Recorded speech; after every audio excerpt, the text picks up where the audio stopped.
supaya Parlimen kalau boleh kita consider dengan izin rakan-rakan di belakang sana supaya diberi tempatlah di depan ni. Memang saya tengok teruk. Sekurang-kurangnya kalau Parlimen boleh buat the temporary partition board antara satu Parlimen dengan members of Parlimen yang lain, kita tahu board, temporary board di tengah, kita automatic dah ada social distancing. Datuk Yang Pertua, pertamanya saya nak ucapkan terima kasih daripada Datuk Seri Yang Pertua kerana memberi saya ruang, memberi saya ruang dan peluang untuk sama-sama berbahas dalam perbahasan titah tuanku pada pagi ini. Saya mengambil kesempatan awal untuk mengucapkan setinggi-tinggi tahniah kepada Kerajaan Perikatan Nasional di atas beberapa kejayaan besar yang telah diambil ataupun yang telah diperolehi dalam tempoh pemerintahan 100 hari Perikatan Nasional.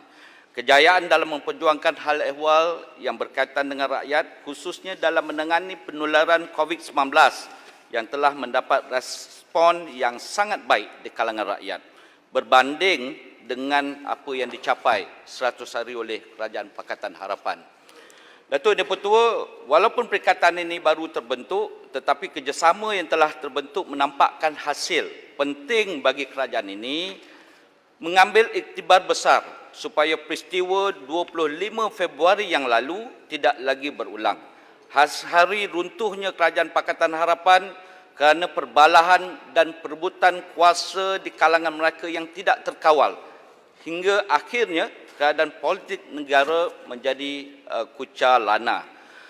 Mungkin masih ada yang tidak berpuas hati dan menggelarkan kerajaan pada hari ini adalah kerajaan pintu belakang, kerajaan tebuk atap dan sebagainya. Tetapi itu tidak apa, Datuk Yang Pertua.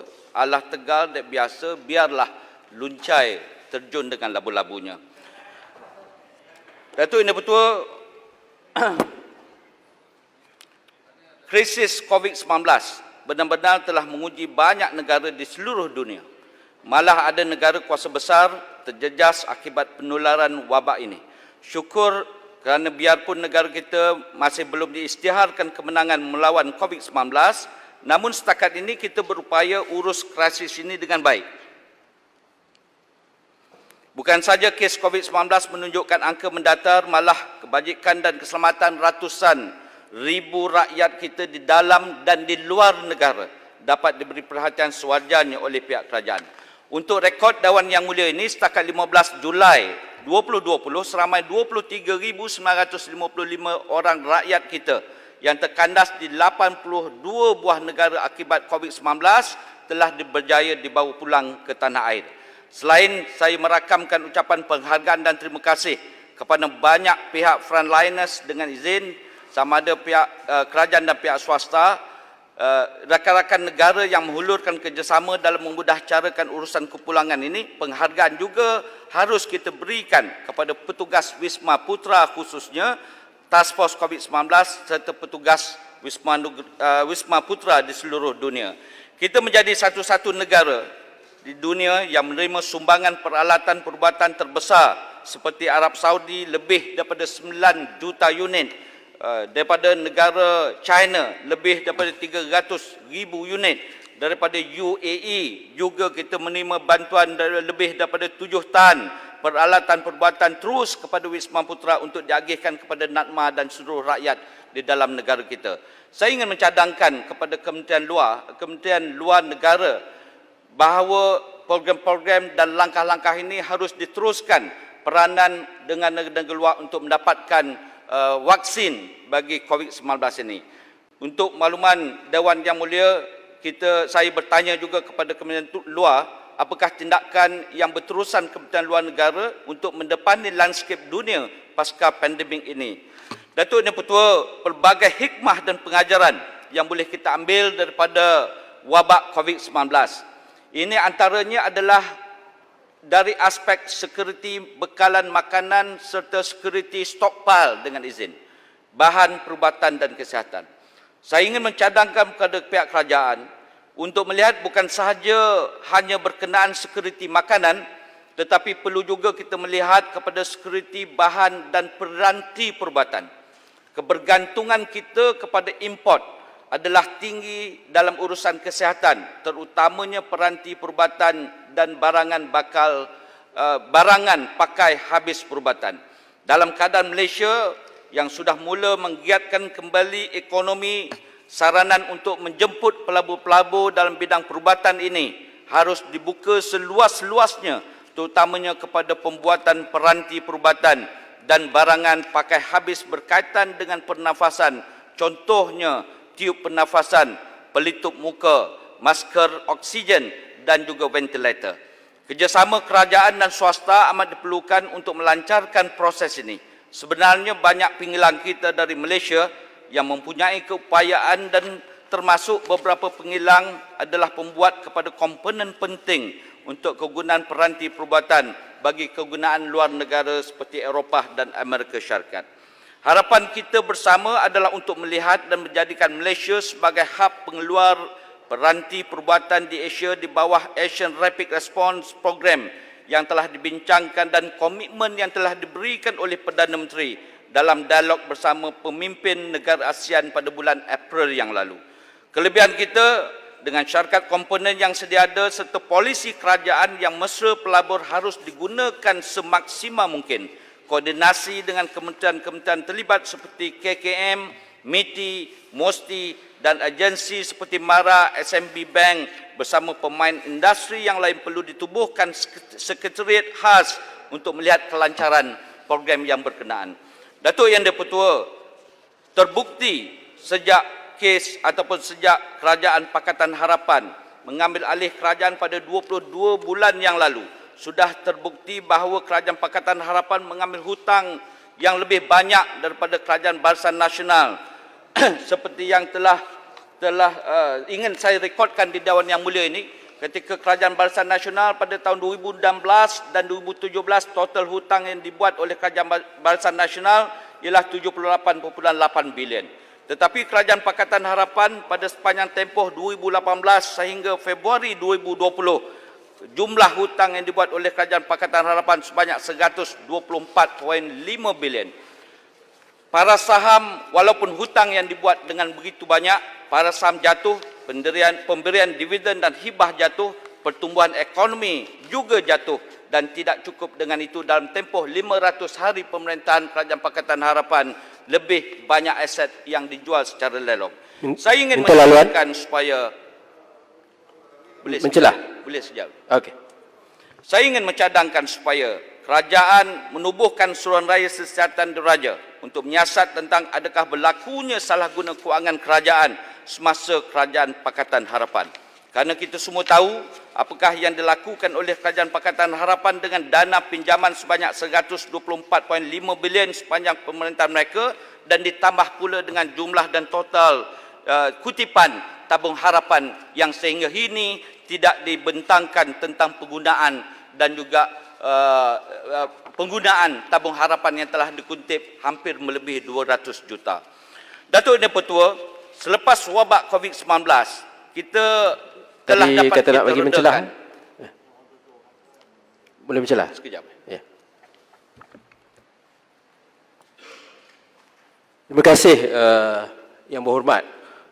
Yang saya nak tanyakan tadi ada beberapa perkara yang disebut.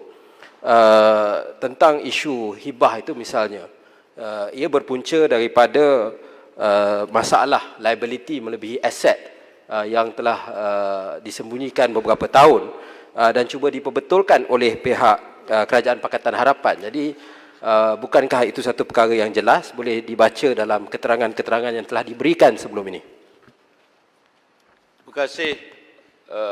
Mana Joe? Bukan Joe. Siti Wangsa, terima kasih. Minta maaf saya tak nampak. Dia pandangan hibah tentang kedudukan hibah dan juga pulangan dividen ini telah banyak dijelaskan oleh ahli dewan termasuk yang berhormat menteri. Saya minta Menteri Keuangan supaya perjelaskan secara detail supaya perkara ini dapat difahami secara telus dan transparan di dalam Dewan Yang Mulia ini. Datuk Yang di-Pertua, saya teruskan. Selepas wabak COVID-19 telah dapat kita redakan, kerajaan tampil pula dengan pelan jana semula ekonomi negara penjana dan ia adalah merupakan pelan holistik yang mampu mengurangkan beban perniagaan, menyokong kelangsungan ekonomi negara serta menyelamatkan jutaan pekerjaan. Pada masa yang sama terdapat sedikit kebimbangan terhadap persoalan selama mana kerajaan boleh bertahan untuk menyokong industri untuk menyelamatkan pekerjaan. Saya melihat program subsidi upah dan program insentif pengambilan pekerja menerima sambutan yang sangat baik dari industri dan kelihatan telah berjaya menyelamatkan jutaan rakyat daripada kehilangan pekerjaan. Pada masa yang sama, kita juga perlu untuk memikirkan tentang keadaan yang bakal berlaku apabila program-program ini tamat. Ramai penganalisis ekonomi meramalkan bahawa impak COVID-19 kepada ekonomi dijangka berlarutan sehingga tahun 2021. Kita wajar untuk mempertimbangkan beberapa perkara demi menyelamatkan lebih ramai rakyat lagi daripada hilang punca pendapatan. Sehubungan dengan itu, saya ingin mengunjurkan beberapa cadangan. Pertama, kerajaan perlu untuk mendahulukan projek-projek yang menggunakan lebih banyak syarikat tempatan dan tenaga buruh tempatan. Ini adalah untuk memastikan segala perbelanjaan kerajaan mampu untuk sampai secara terus kepada industri tempatan dan rakyat. Kedua, dalam usaha kerajaan menggalakkan penggunaan teknologi di dalam industri, kita juga perlu berhati-hati. Fokus utama dalam jangka masa pemulihan ekonomi adalah untuk mengekalkan pekerjaan. Jangan sehingga teknologi yang kita galakkan penggunaannya menjadikan tenaga manusia sudah tidak lagi relevan.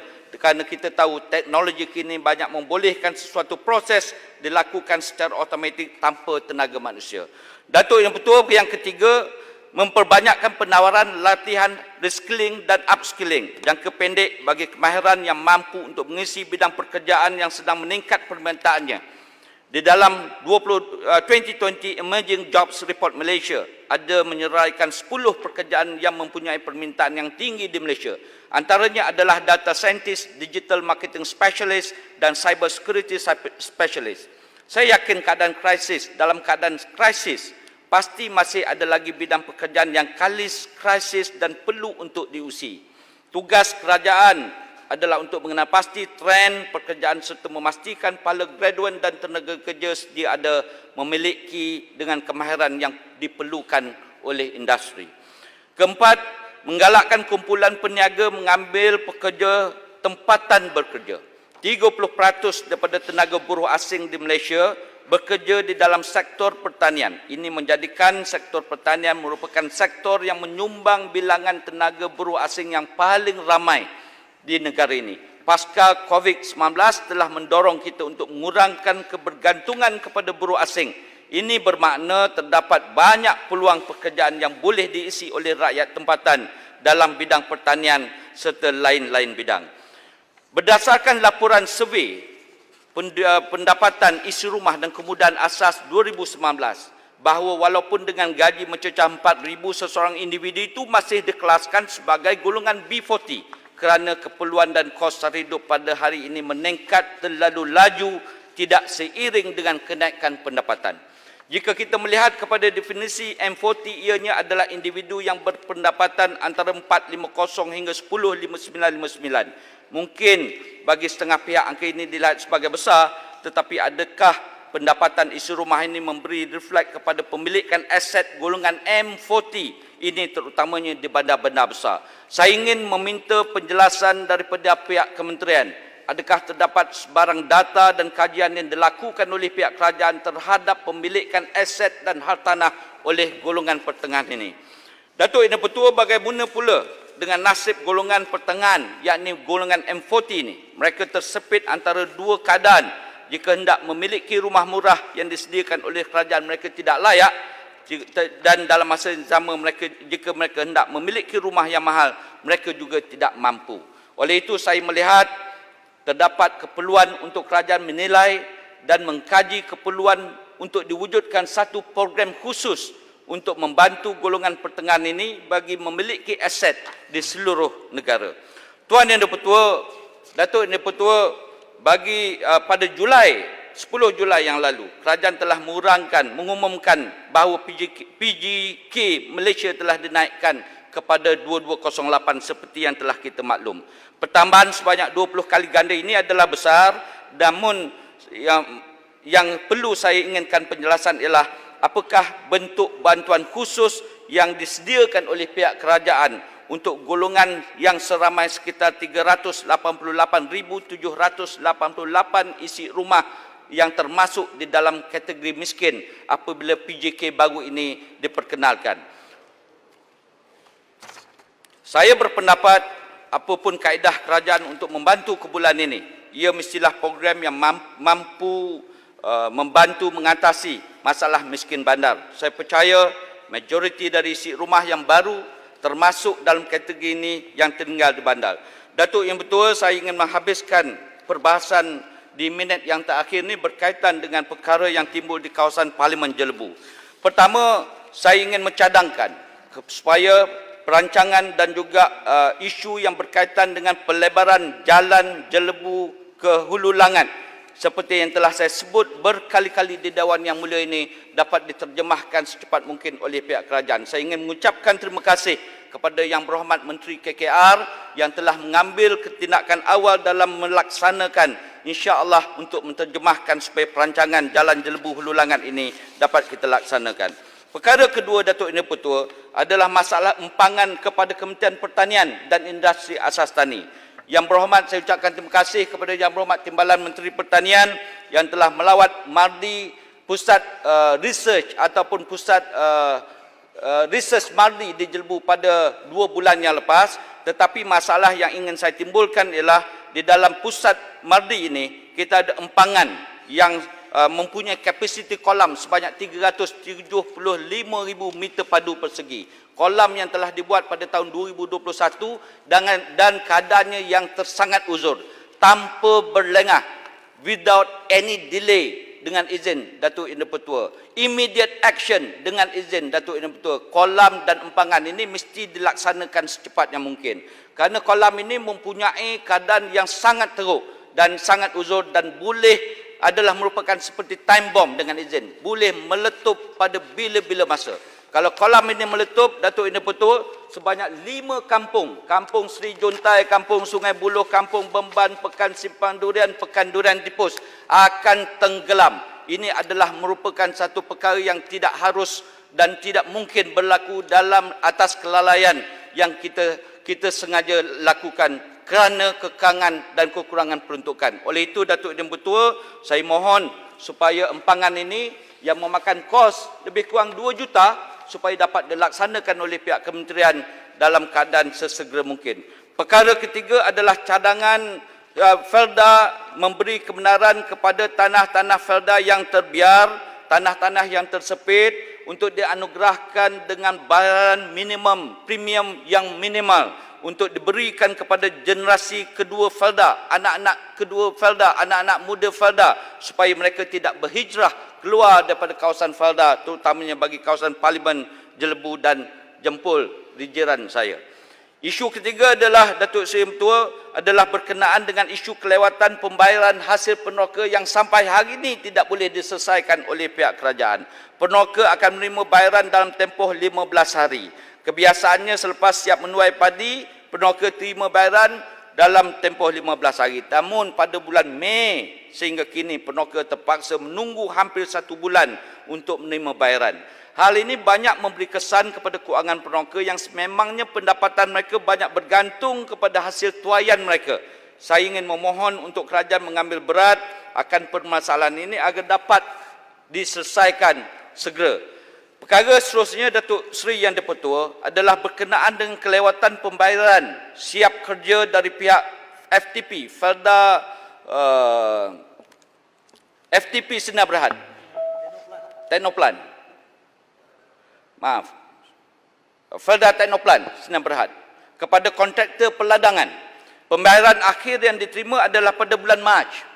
Akibat daripada kelewatan pembayaran ini, terdapat sebahagian kontraktor yang telah memberhentikan operasi mereka yang secara tidak langsung hasil peneroka tidak dapat dikeluarkan. Perkara ini pastinya menjejaskan pendapatan peneroka. Oleh itu, saya mohon pihak kerajaan untuk meneliti dan memastikan pembayaran kepada kontraktor peladangan ini dibuat dengan segera bersekali dengan bayaran-bayaran yang tertangguh. Datuk Seri Yang Bertuah, nak tutup ni, Datuk Bertuah. Saya memang ikut time. Saya tak pernah langgar kata Yang Bertuah dia.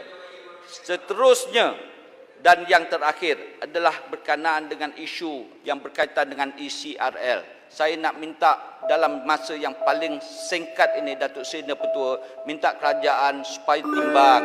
Walaupun ada suara nakal mengatakan ECR buat di Jelebu akan menjadi white elephant dengan izin.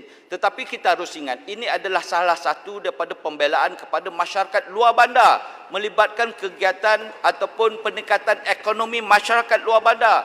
Kita harus ingat, mereka juga memerlukan pembangunan termasuk yang berkaitan yang telah dirancang oleh kerajaan yang sebelumnya. Seperti kata Menteri Pengangkutan, apa yang dilakukan oleh kerajaan sebelum ini yang baik untuk rakyat harus kita kekalkan. Maka sebagai ahli Parlimen Jelebu, saya mohon laluan jajaran asal ECR melalui jalan Jelebu, Negeri Sembilan dan Kuala Lumpur ini dapat kita kekalkan.